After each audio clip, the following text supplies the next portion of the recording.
அண்மை செய்தி சென்னையில் உள்ள அமலாக்கத்துறை அலுவலகத்தில் திமுக எம்பி கதிர் ஆனந்த் மீண்டும் ஆஜராகி இருக்கிறார். கூடுதல் விவரங்களை செய்தியாளர் ராகவேந்தர் வழங்க கேட்கலாம். ராகவேந்தர், கூடுதல் தகவல்கள். வணக்கம். 2019ஆம் ஆண்டு நாடாளுமன்ற தேர்தலின் போது வாக்காளர்களுக்கு பணம் கொடுப்பதற்காக பதுக்கி வைக்கப்பட்டிருந்த 14 கோடி ரூபாய் பணத்தை தேர்தல் நடத்தும் அதிகாரிகள் பறிமுதல் செய்தனர். இந்த சம்பவம் தொடர்பாக ஏற்கனவே வருமான வரித்துறை அதிகாரிகள் சோதனை நடத்தி கணினி, பென்ட்ரைவ் உள்ளிட்ட பல்வேறு ஆவணங்களை கைப்பற்றினர். இதனைத் தொடர்ந்து நீர்வளத்துறை அமைச்சர் துரைமுருகன் மற்றும் அவரது மகன் திமுக எம்பியாக இருக்கக்கூடிய கதிர் ஆனந்த் தொடர்புடைய இடங்களில் கடந்த 2ஆம் தேதி முதல் 4 நாட்கள் அமலாக்கத்துறை அதிகாரிகள் சோதனை நடத்தினர். அதில் காட்பாடியில் உள்ள கதிர் ஆனந்த் சொந்தமான பொறியியல் கல்லூரி, அவருடைய வீடு உள்ளிட்ட இடங்களில் சோதனையானது நடத்தப்பட்டது.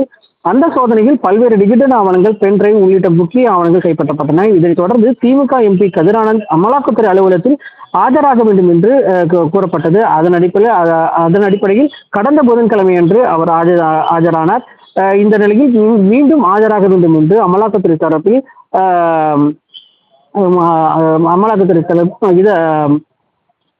கூறப்பட்டது. அதன் அடிப்படையில் தற்போது சற்று நேரத்துக்கு முன்பாக அமலாக்கத்துறை அலுவலகத்துக்கு, அதாவது எங்க இருக்கு 1000 விளக்கு பகுதியில் இருக்கக்கூடிய அமலாக்கத்துறை அலுவலகத்தில் தற்போது ஆஜராகியிருக்கிறார்.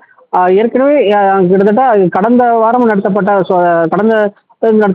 விசாரணையின் போது கிட்டத்தட்ட 8 மணி நேரத்துக்கு மேலாக இந்த விசாரணையானது நடைபெற்றது. தற்போது மீண்டும் வரவழைக்கப்பட்டு அவரிடம் விசாரணையானது நடைபெற்று வருகிறது.